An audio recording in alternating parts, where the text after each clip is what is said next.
ABC News has learned that Homeland Security officials are boosting their presence at airports and train stations. They're also taking a harder look at all visitors coming in from overseas. So for more on all of this, let's go to ABC News Chief Global Affairs Correspondent Martha Raddatz, who's in Washington, where she's filling in for George on This Week this morning.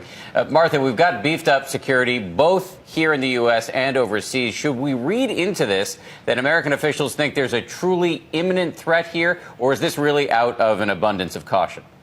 It's out of an abundance of caution, but it is also a very real and very serious threat. As Nick said, it comes out of Yemen. Yemen is such a dangerous place. And if you look at the history of Yemen, that's where the underwear, the so-called underwear bomber came from and tried to get that bomb on a plane to go off. That's what they're worried about. That's why the domestic threat and the domestic warnings, because they don't know whether this will be on an airplane, an airbase, an embassy, a consulate. They don't know, so they want to be very cautious about this. What they do know is that they have these intercepts, and the terrorists in Yemen have said it will be a significant strike, a strategically significant strike, and it will be, quote, big.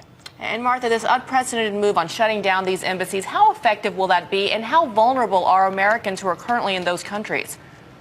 Well, I think the embassies and the consulates are being closed down, number one, in reaction to Benghazi. But also when you know the target of these people is a strategically significant place, you want to close down your embassies. There's nothing more strategic in those regions, in those areas, than the embassies and consulates. Some of those embassies are enormous. The embassy in Baghdad is absolutely enormous. Billions of dollars spent on security there. Some aren't. In Yemen, it's an older embassy, so there are always vulnerabilities, even in those big ones, because those are closing down too.